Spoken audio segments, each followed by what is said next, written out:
All right, welcome everybody. So the plan for today is, first of all, do you guys have any questions about anything at all? This includes iBooks, anything Andrew's covered, assignments, everything going good so far? Yeah? All right. Well, I guess that covers the questions. Well, if any questions come up, you guys always interrupt us. We want to be interrupted because otherwise we will keep talking.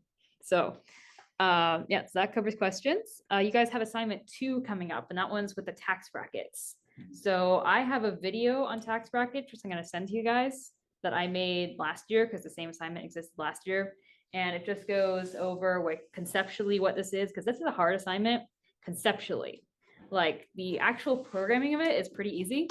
All it is just like a bunch of ifs and else ifs and stuff like that.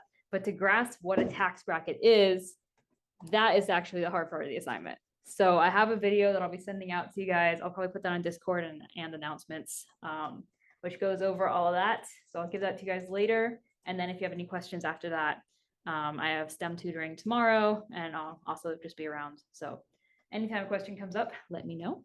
Then we're doing selection flow conceptually. And then we have, as promised, finally, the practice exercises that we've been alluring to for so long. All right, so first up, as always, attendance. QR code, just put in your full name right there. Thank you very much. All right, so Liam, we're skipping Kahoots. Yeah. Okay. One day we'll do Kahoot. One day.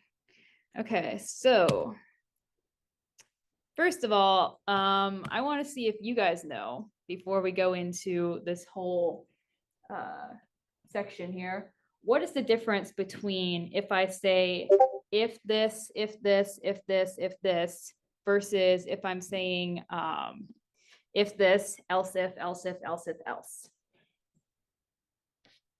Do you understand what the difference between those two structures are? I think so. You think so?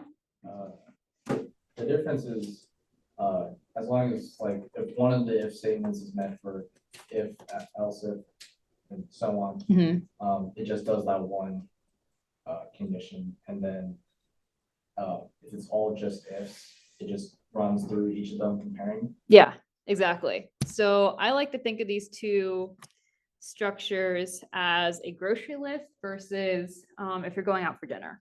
So a grocery list, you're going to the store and you have a list of items that you want to buy from the store. The first thing you're going to do is you're going to go see, here's the first item on my list. If they have carrots, that's my conditional. If they have carrots, I'm going to buy carrots, and then I check it off my list and I have the carrots in my cart. If they don't have carrots, I move on to the next one. So either way, I'm checking if they have carrots.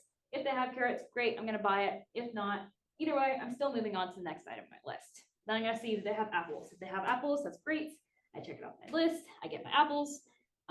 If not, then I'll just skip the apples. Either way, I'm still moving on to milk. So it's like a list of items, and the order doesn't matter of these. Either way, we're going to check for every single one of these items on our grocery list. We're always going to check if there's carrots, apples, milk, bread, pears, every single time. They're not dependent on each other. We want to check every single one of these. The second option is if you're going out for dinner, you probably have some favorite foods in mind. Maybe your favorite food's pizza. And if you're going out for dinner, the first thing you're going to check the restaurant, you're going to ask if they have pizza. If they do have pizza, we're going to go ahead and order the pizza, then we're going to eat the pizza, then we're going to leave. Every other subsequent dinner option that I had in mind is just completely discarded because they did have the pizza and that's what we wanted, and we're done. Let's say they didn't have pizza. Now we're going to ask, hey, do you guys have pasta? If they do have pasta, we're going to order the pasta, we're going to eat the pasta, and then we're going to leave. We're never going to see the rest of our options that we had in our head. So on and so forth, we can ask if they didn't have pasta, then we go to salad, then we go to soup, and then finally at the very end, we're like, oh my God, what's wrong with this restaurant? It's terrible, terrible service. But eventually we just say, else, we'll get whatever they have. So which one of these is the ifs and which one of these is the else ifs? These two different scenarios that we have going on here. The grocery list is the ifs. Exactly. Options is the other one. Yeah, because this one, we looked at every single if statement. We always checked, did they have carrots? Did they have apples? Did they have milk? Did they have bread, etc. Every single time. That's when we use if. When we use if and then like a flow of else ifs and finally an else, that's when we have a hierarchy. That's when we only want one of these options to happen. And we have priorities involved. So the order that you put these in also very much matters. Like if I put soup at the very beginning of this list, now the first thing I'm gonna ask for is soup. So it works the same way in code. Whatever you put at the very top of your if, else, if chain is the first one that gets checked. So you have to really think about the order here. These ones, the order can just be whatever you want. So any questions on the difference between those two? All clear? All right, fantastic. So then I guess we have slides that cover the exact same thing that I just said. Got the grocery list for if statements, and then the if, else if, else if, else if, else. We got ordering in a restaurant, and then we have exercise 0. We're good. Cool. Yeah, go to your fork of this Git repo on GitHub. So if you actually just go to this link, Steph 1111 fall 23 CS-11 SI. It's also linked on the Canvas page. Yeah, here we go. Do this. Oh, you're the Zoom master, not me. There you go. Yeah, so you want to go to this and you just want to sync your changes to your fork. So when you go up, yeah, you'll see the sync fork button up here. Just click that. It'll update your remote repo on GitHub. Yes, go to your version. You should see, so it would be under your account. So github.com/your username/fall23 CS-11 SI. That too. Just navigate there in some way. So once you're there, go ahead and just sync and pull those changes. Yeah, and once you're done syncing your fork, you can just go to your Git repo in your terminal. So wherever you have that stored, it might be in /git or your home/git. Once you navigate to that directory, you can just type in git pull into the terminal, which will just take your changes, all the updates from GitHub, and just bring it to your local machine. Yeah, if you guys remember, there is the main remote repo, your fork, and your computer. We're just pulling everything back down to your computer right now. So let me know when you guys are caught up with that. Good? Yeah. Just a reminder, Steps repo is the main one. Your fork also lives on GitHub. Both of these live on GitHub. When you're syncing your fork, you're just basically pulling the changes here. When you're running git pull, you're just pulling it down to your local Git repo. And when you do that, it just automatically updates the actual files you're going to be editing. So that's just a reminder. And so we only really work moving between these steps one at a time. Anyhow, so once you're in there, you should run ls. You'll see week 2, week 3, week 4, and a README. If you guys want to do cd week_4, we're going to pop up. We're going to see some new files here. We'll see exercise 0, exercise 1, exercise 2, and a README. It's blank, yeah. So ignore the README. But once you're in week 4, you can just enter exercise 0 here. So yeah, here we go. This is, yeah, I'll do that. So yeah, let's, documents SI, okay.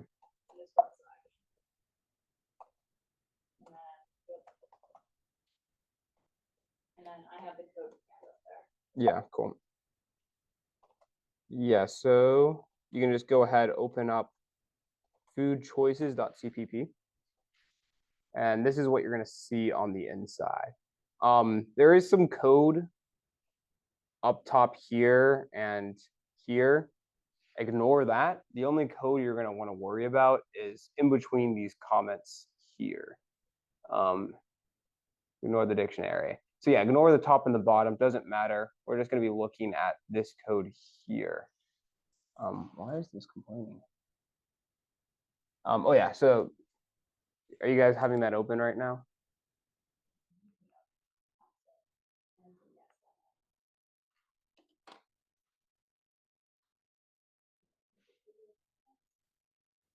Cool. Yeah, so yeah, taking a look in the file, what we're first going to notice is the first thing we're doing here in this block is we're just doing the groceries, the grocery list we were talking about before.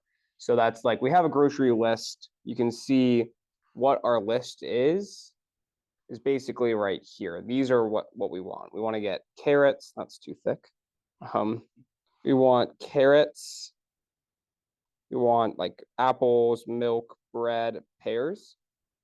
What we're doing here is we're creating a variable, which is has carrots, has apples, has milk, has bread, has pears. What type these are called booleans or bools.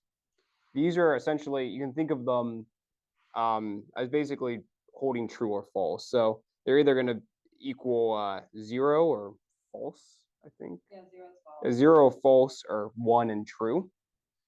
And so it's basically an integer or a single bit, so 0 or 1. What we're doing here is we're just declaring all of these to be random. So every time you run the program, the store is going to have some random selection of these items. So looking down here, I want you to look at this code and edit some of this code down here. We have these if statements, just repeated if statements. Go ahead and try to figure out what you're going to replace these comments here with in order to make this program run. And they're gonna have to probably comment out the lower section. You're gonna have to comment out the lower section. We'll get there when we get there. Yeah. Yeah, it's okay. Next time we'll comment it out. Next time we should have commented that out. Yeah. Oh well. We learn. Yeah.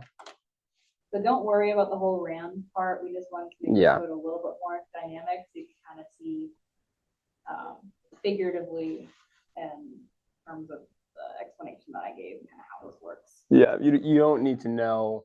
Yeah, you'll learn it. You'll learn it. You don't need to know how this works.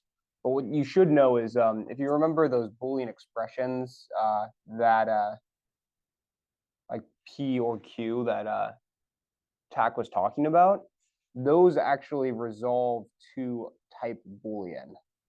So they return to true or false.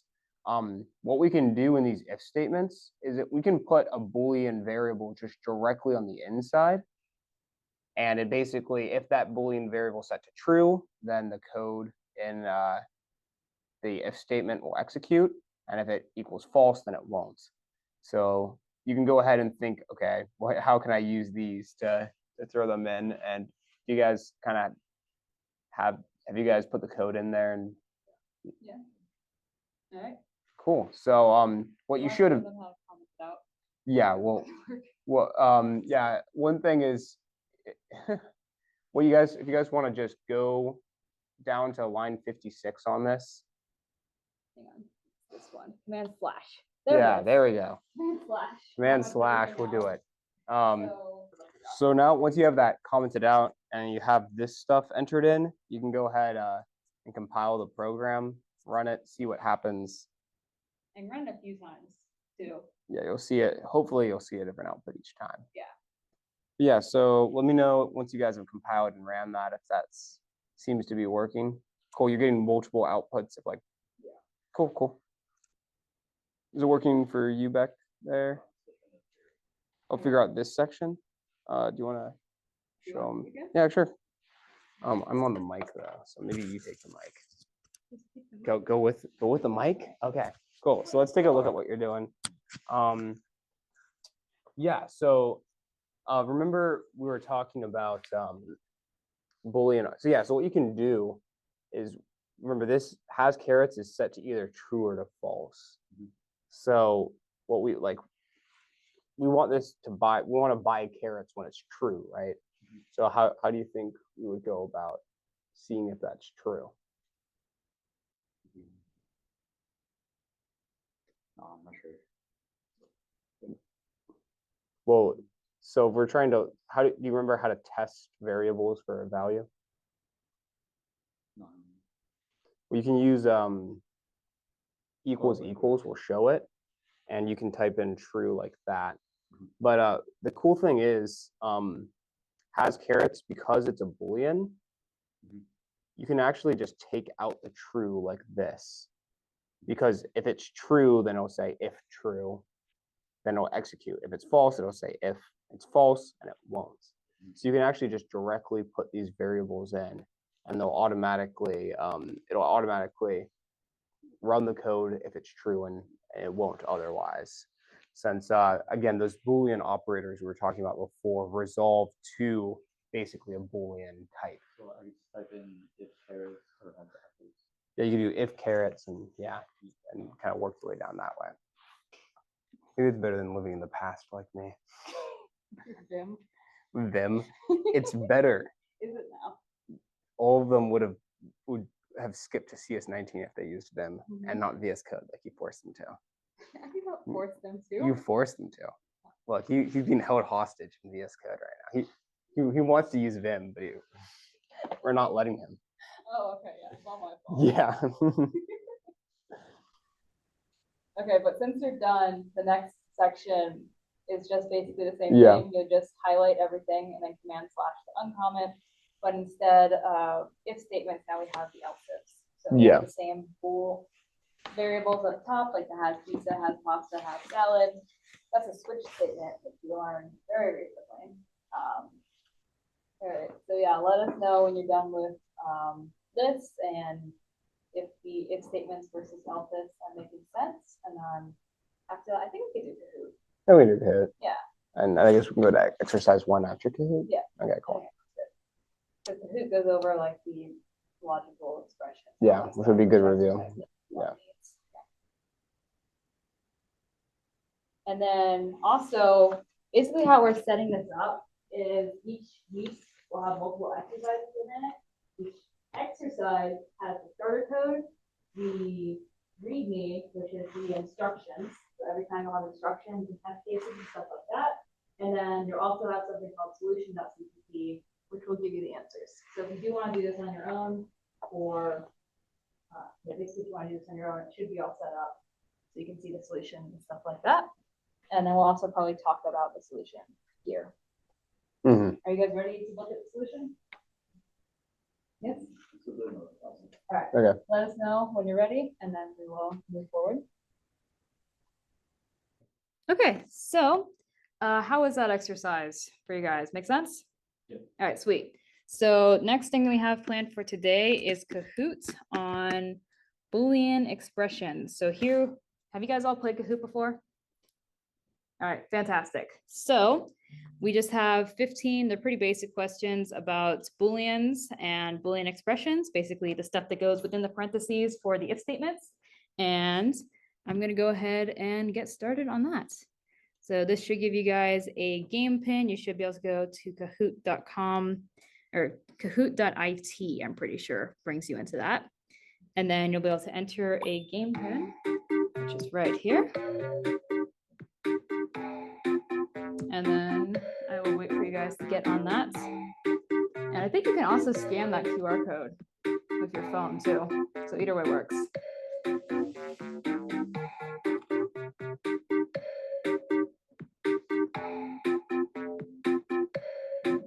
All right, perfect. So any questions before we go? We good? All right, 3, 2, 1.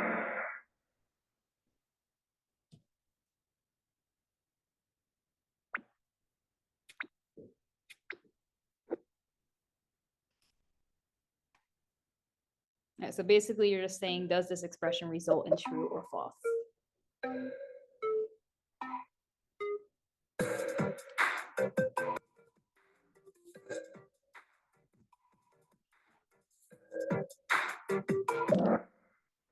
All right, so the correct answer is false because, and what did you do to my pen?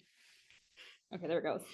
So we evaluate these just like we would with math, right? There's an order of operations that happens here. And in math, we have pandas, parentheses comes first, right?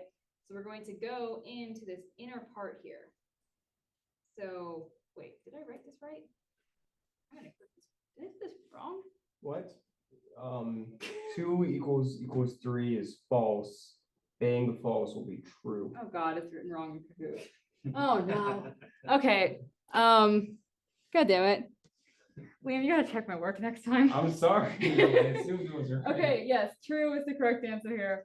I messed up. I am so sorry. I will explain it the correct way. We do parentheses first. Those 2 equal 3. This is false. And then we bring in this not operator, and the not operator turns whatever it is next to into the opposite. So this would go to true. Okay, the rest of these better be right.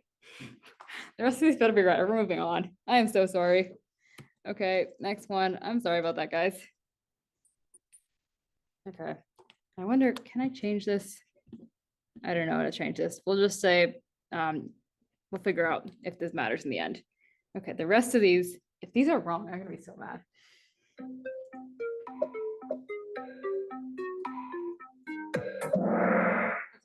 Yes, false. Fantastic. All right, next one.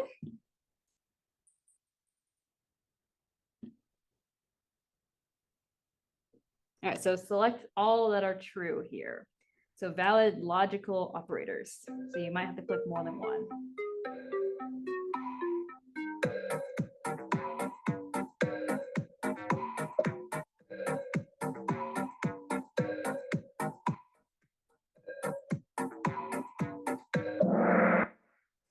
Fantastic. So you guys know, what's this one called? No.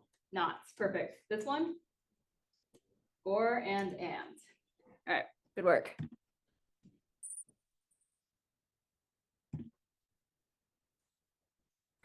Which logical operator would one use to determine if the user guessed the mystery number? So I have some code right here.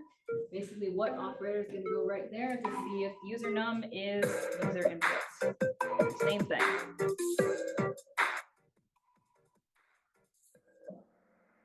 Perfect. You guys know what's going on. Next up. Hello. Hey, Theo.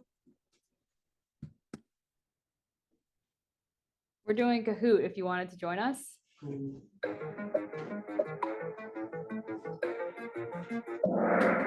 Nice. Did you want to join Kahoot? All right.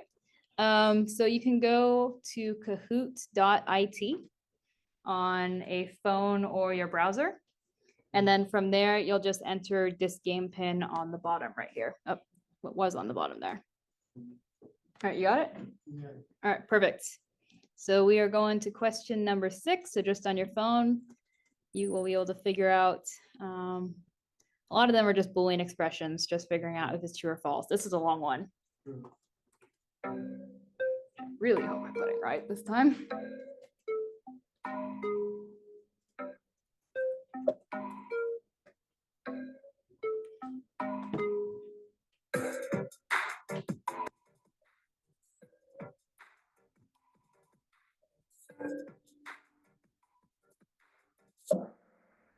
All right, so let's go through this one step by step because it's kind of long. So when you have this logical operator in the middle, the or, we're going to separate this into 2 different cases. So first, we're going to look at this case. Let's see, this case right here. And this case right here. We'll separate them into 2 separate cases. So let's take a look at this one first. We do parentheses first. So is 5 greater than 9? That would be false. And then from there, we have a not in front of it. So that makes it true. And then I'll put in this or statement in the middle. All right, so we can actually do arithmetic within these statements, which can be kind of useful. So we can say 8 minus 7, is that equal to 2? It's not. Well, we can actually, I'll simplify this a little bit more. 8 minus 7 is 1. Is that equal to 2? Is 1 equal to 2? This is false. So we have a true or false. And whenever we have an or, only one of the things on either side has to be true. So since we have one true, the entire statement is true. Questions on that? All right, fantastic. All right, that was probably the hardest one in here. I probably should put some more hard ones in here. All right, let's see. True or false?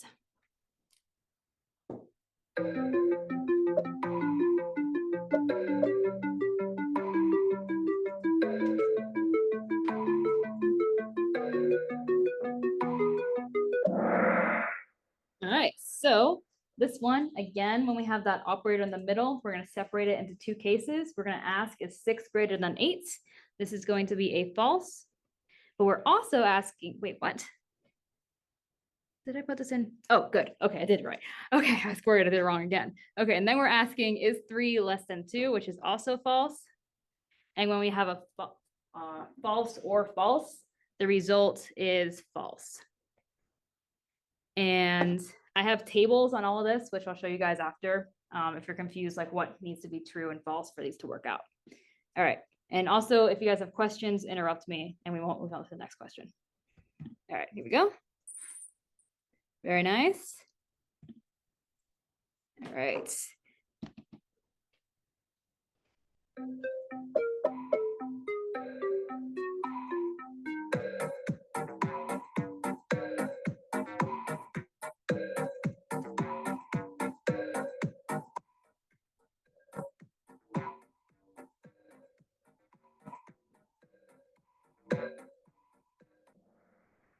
Here, if you're asking, is 8 the same thing as 8? It is, which means it's true.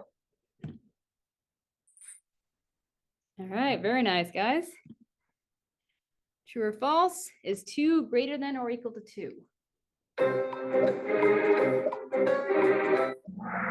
Yep, that would be true. 2 is greater than or equal to 2.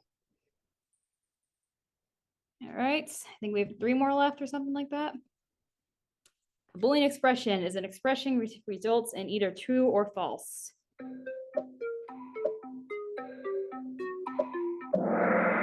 is true. The Boolean expression is the expression that we put within that if statement. Between those parentheses, whatever goes within the parentheses, we say if, parens, statement, whatever goes in here has to be a statement that's either true or false or true. It can only be false or true. There's no maybe in this statement. It's the absolute false or true, and the name of that is a Boolean expression. All right, next up.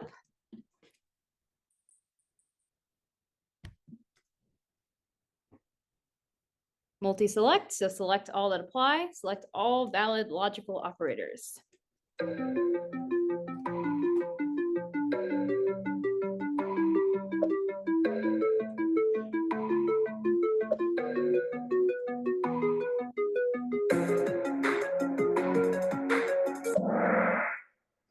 So this one is this thing less than this thing? This one is this thing greater than this thing? This one is this thing not equal to this thing? And this one, we don't have an operator for not less than. Then you just use greater than. So those are the operators that we have. There's a bunch more, but all clear on these guys? All right, cool. Diego, very nice job. All right, true or false? So now we have some variables in here where num1 is 2, num1 is 2, and num2 is 7.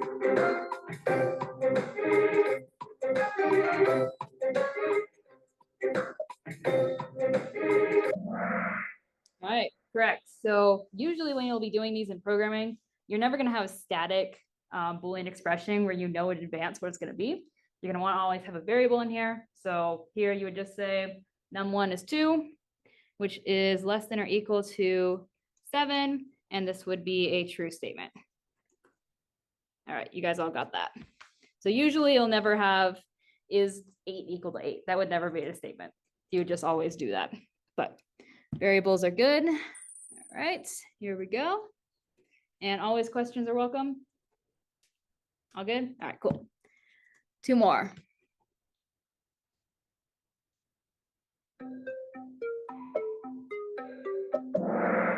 Yep, false. That's an absolute inequality. And the last question here, I think. Second to last. Okay. Which operator will determine if the temperature, temp F, is greater than 90 degrees? So we have some code in there. Whatever operator you select is going in that comment.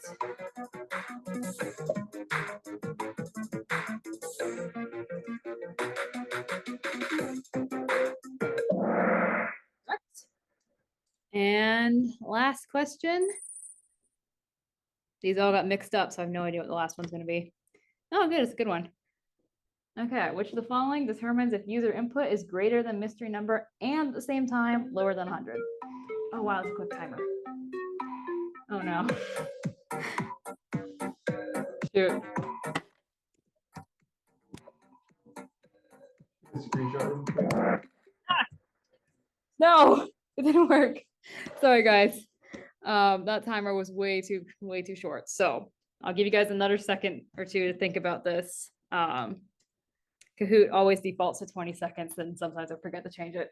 I'll make the next one have less mistakes and maybe we'll actually run through it first. So in here, it says if user input is greater than mystery num and lower than 100. So this is where we have a compound statement here.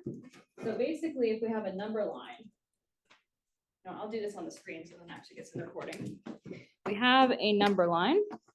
What are we asking? We're saying we have has to be greater than mystery num and at the same time lower than 100. So we can put 100 on here.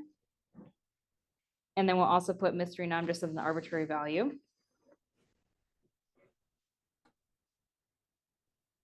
So the range that we're asking for is in between here and here, right?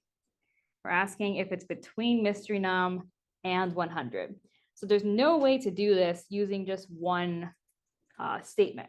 We're asking two questions here. And you'll notice in the wording of the question, we say the word and. When we say like one thing and something or one thing or something, it's probably going to be a compound statement. So let's take a look at the possible answers here. So what's wrong with this one in the yellow? What is that going to do?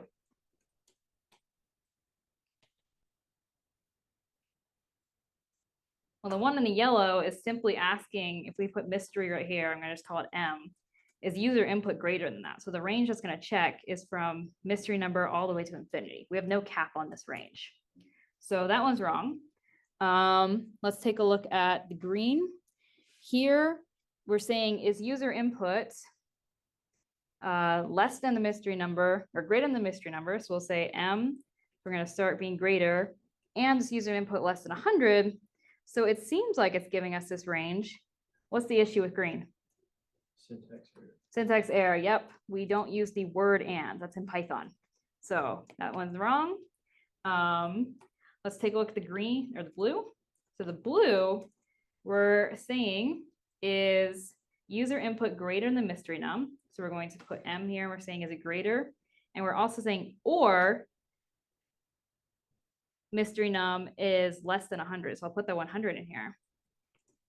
But this actually covers the entire number line. And the reason is we say or. This is like almost always going to be true, right? Because or only this has to be true or this has to be true. They can both be true. That can work. But as long as one of them is true, then we're fine.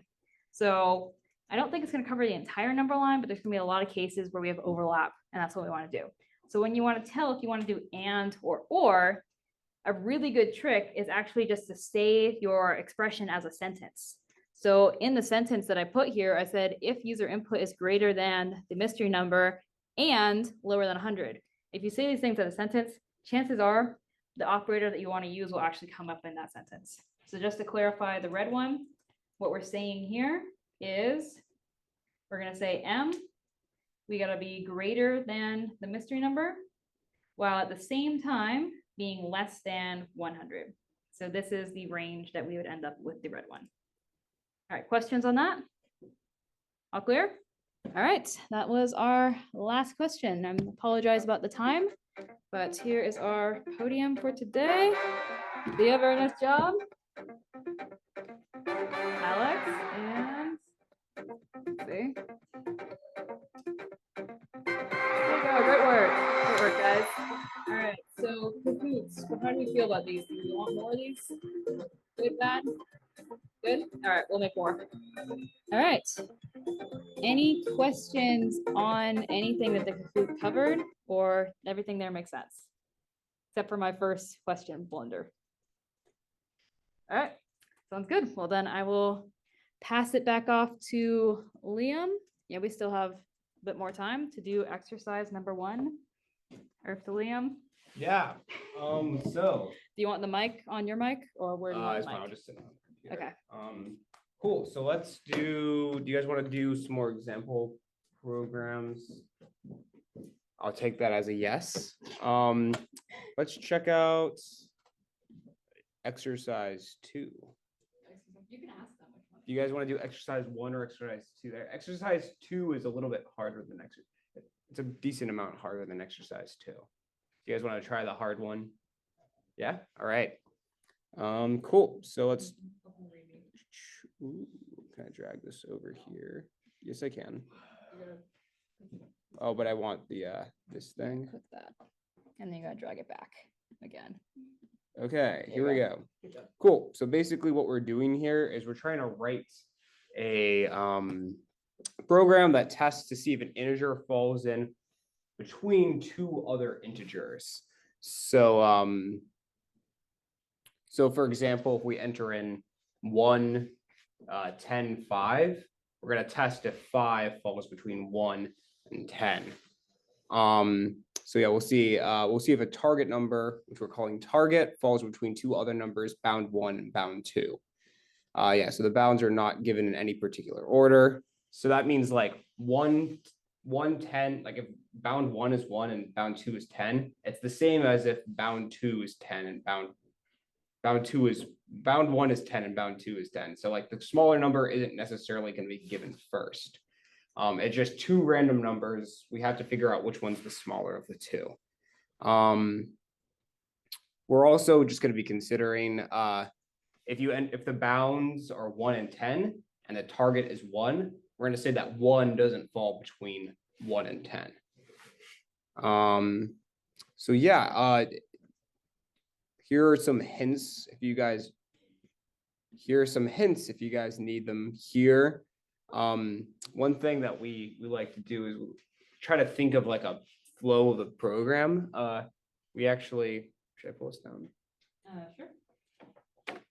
One thing we were thinking of doing is we have these kind of flow charts we can use to think of how these work. So for example, like an if statement, like the grocery flow, we have like an if statement. Do they have apples? If they do, they get apples. If not, we move on. Both of those lead into the next if statements. And we kind of work our way down until we. Stuff we have. Yeah. You don't have to, but you want to. And the else ifs kind of work in a similar way. You know, if they have pizza, we get pizza. But if we end up hitting yes on any of these, we just skip the rest of them. Then no, we check we have salad. We have salad, we move down. If pasta, we get pasta, you know, work our way down like that. So if we can start to think about the problem and try to break it down into what we're going to be testing for. So all we know to begin with is we have three numbers, right? We have bound 1, bound 2, and we have target. So the first thing we're can just spitballing here. Does anyone have any ideas of like what our first step would be? All we have is these three numbers. How do you think we would test? What process would we need to go through to keep moving on? Is that worded at all coherently? No? That's a great wording. Okay. So okay, I guess we can think about the problem at large, right? We're gonna try to see if bound 1 falls between the target falls between bound 1 and bound 2. The thing is, starting off, we don't know. Like we probably should think we're gonna be comparing target, right, to each of these bounds, right? So we're gonna see if target is less than the larger of the two bounds, right? And we're going to be also testing if target is greater than the smaller of the two. So that's going to be our first thing is if target is less than the bigger of these two, and how do I do an and symbol? No, that's not right. And it's larger than the smaller one, we know that it falls in that range. So we have to think, how do we choose if bound 1 is the smaller one or if bound 2 is the smaller one? And then from there, we just need to compare that to get the answer. So that's kind of the hints I want to go for. If you guys just want to try it out yourself, if you have any issues or anything you're confused on, ask one of us. We'll kind of help guide you through. But I try to get as much of it as you can going on your own. So the bounds are like the limits. Yeah. Yeah, and they can be anything. So like bound one could be like, 1,000, and bound two could be like -3, but it also could be, -1 billion for bound one, and like it could be 0 for bound two. So we bound one can be larger than bound two, and it can also be smaller than bound two. So we need to figure out, not knowing which one is larger, if target falls between them. Should I pull down the thing or leave it up? Yeah, we can pull it down. If you guys want to see this, you guys get the idea what the ifs and the else ifs. Take that as a last one. Okay, and yeah, go Cool. ahead. Yeah, so let's just open up the solution. Yeah, so this is what we had for our solution. There are better ways of doing this, but basically we first have this test condition up here, is bound one greater than bound two. If that resolves to true, then we can just see if the target is less than bound one, which is the bigger of the two, and greater than bound two, which is the lower. So if it is between those two ranges, it's true, otherwise it's false. Then we also test to see if bound one is less than bound two. Again, we just do the same thing. We just swap the variables. If target is less than the bigger of the two and target is greater than the smaller of the two, then it's true, otherwise it's false. But lastly, what we did here is we had one final else statement, just setting inbound to false. Can anyone tell when we'll get to this else statement here? What situation will have that final else execute? And the bounds are equal.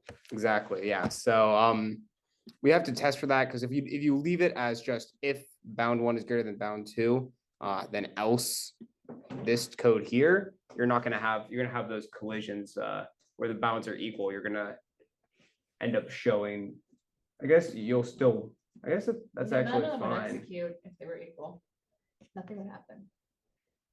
Yeah, nothing would happen. No, but I'm saying if you had if here and then else, you took out this and just had else. Actually, that would be okay.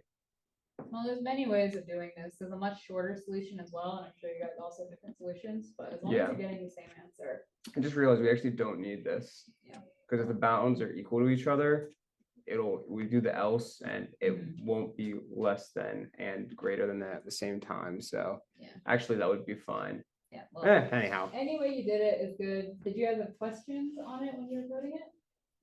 All made sense? Pretty Cool. straightforward? That's good. All right, yeah, and then you can run your program with the test cases in the README Yeah. if you haven't already. Where are we? Yeah, that one. And the maybe I should look at magnifying your glass. screen. Here we go. So yeah, the test cases are down here if you guys want to try it out.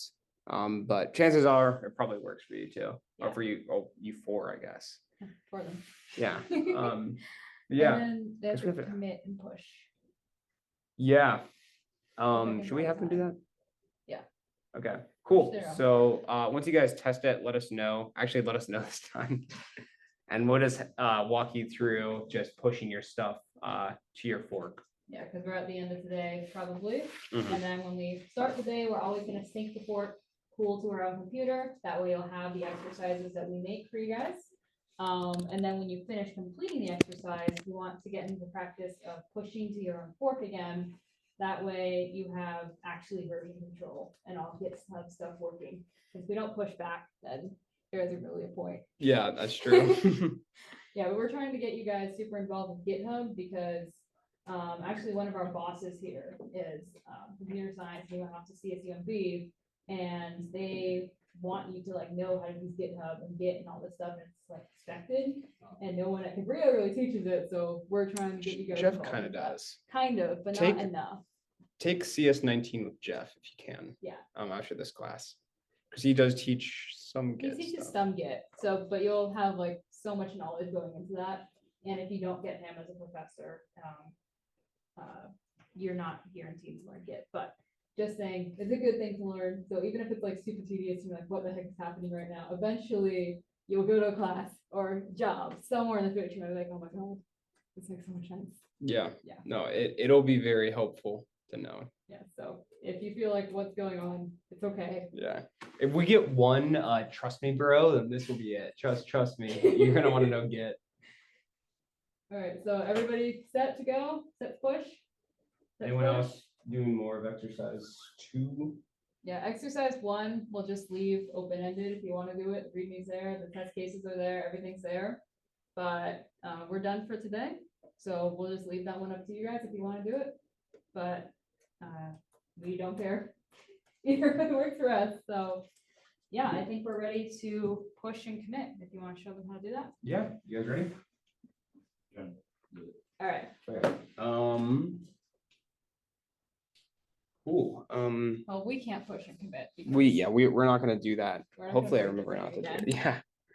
You can go to the GitHub because it actually has the diagrams on how to push and commit. Cool. So first thing you're going to want to do. Get into your directory where you have the Git repo. So a way you can tell if it is the right one is if you do an ls-a, you should see the .git directory. That's where the actual Git repo is stored. You can, if you want, you can take a look in there and see what's going on, but I wouldn't recommend it. Don't touch that. Yeah, don't do anything in there. So once you're in there, what you're gonna want to do is just run a git status. Git status is going to show us what changes were made in the working directory. It basically prepares us for this committing our changes into the local Git repo. So what you can do is once you see that there are these modified files, you can do git add and type in the name of each file you want to add. So you can do git file 1, git file 2, git file 3, just like that, all spaced out like that. Or if you just want to add everything, you can just do git add period, and that'll add all your modified files. So you guys adding everything okay?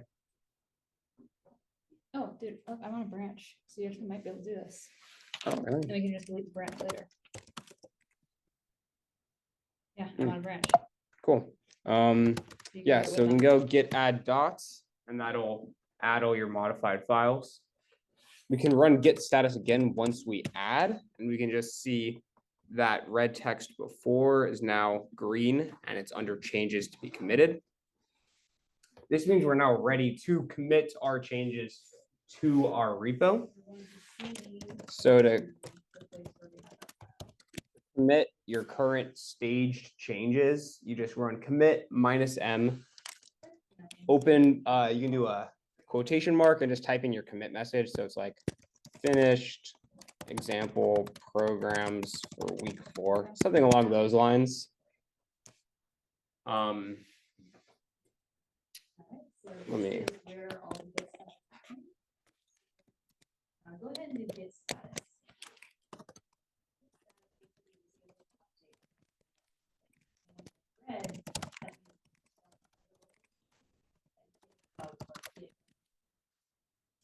Cool. And yeah, you can just run that when you're ready. And you'll see one file or some number of files changed, and like the number of files changed here, how many lines you added, how many lines you deleted.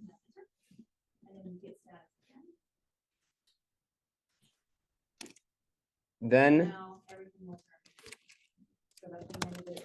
at this point, once you guys commit your stuff, our changes are in our local Git repo. From there, we can just push them up to your fork. So it's actually pretty easy to do. What you're gonna want to do is do git push and then origin. Origin is essentially the repo which you cloned from. So in this case, origin is gonna be your fork. After that, you're just gonna want to type in, for you guys, it's probably gonna be main. Main is just gonna be the current, essentially the format is git push the repo you want to push to, and then the branch you want to push from. In your case, the branch you're on is main. It's probably mostly gonna be main. So you can just do git push origin main, hit enter, and you should see that. So just go ahead and go ahead. When you run that, we're gonna see some stuff, and we'll see resolving deltas, all this stuff here. And that should have been pushed And then you're to gonna that have local different- repo. Yes. It Are won't they say pushing main? github.com/steph, huh? Are they pushing main? They're not on a branch. They're pushing their main to their fork. So git push origin main. Origin main, yeah. Don't run this. This is just the branch we're on. We're talking about branches at some other point. You don't need to worry about them. But yeah, then you can go ahead and just go to your GitHub.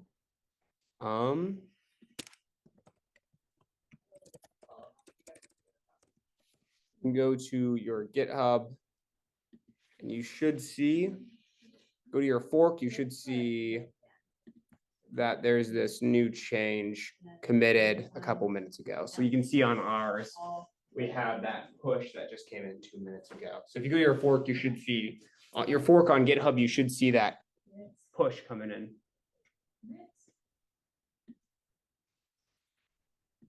And then batch, because we like to have a message in our version history that says, this version, what basically did we change? What did we change to this? So it says message. Eventually it'll become like second nature, but I understand, yeah, it's very. But trust us, when we were making this, we were pushing and pulling and merging and everything you could possibly imagine so much. It's like, if you don't know it, like if you can just get down on paper, the process of, there is my pen. Yeah. If you just get in your head, basically write down the commands or like, okay, to go from here to here, I'm on GitHub. To go to here, I do git pull. To get from here to here, I do like git status, and then, git add, and then git commit. And then to get from here to here, I do git push. Like once you start, like you can just like go through these processes for each of these movements, and you can just have them written down somewhere and write them. Eventually, it's going to get internalized over time to the point where like you're not going to need to pull out a paper, and you're going to be able to like do crazy rebasing and stuff like just off the top of your head. But as long as you just kind of understand this, it's pretty much all you really need, at least as a junior dev. Once you start doing your own projects, like you're running a project with other people, you're gonna have to know a little more than that, just because of, like in your case, if you guys were to get hired at a new job and you're gonna fuck something up with Git, one of the senior devs can come and just fix it for you. So it's not a huge deal. But again, if you are the senior dev, then you're gonna be needing fixing, these junior devs. Yeah, this is mistakes. Liam's job. Yeah, that's what we're in the robotics club. Yeah. My job is to fix people's Git mistakes. It's So, fine. yeah. Yeah, when we were writing this whole thing for you guys this week, I had to have them fix it like twice. So. Yeah. So yeah, don't worry too much. Great thing about Git is it's very, very difficult to make any mistakes you can't revert. Yeah. So like, for example, like if we were to go through, like again, it's backed up everywhere. We could like go and delete the Git repo off our computer. It'd be fine. We can just pull it back down. Like there's You can't really mess it up. it's hard. I mean, if you were to go in and delete it off everyone's computer and off of GitHub, Yeah, if you guys manage to mess it up, we'd be impressed. So it's fine. don't impress us. Please don't impress us. All right, I Cool. think that wraps it up for today. If you guys have any questions, feel free to stick around. If not, those of you who did come late, go ahead and I'll have you scan your attendance. And those of you who are here the whole time, thank you guys so much for coming, and we'll see you next week if we didn't scare you off yet. All right, attendance is right here, this QR code. Oh, he's gone.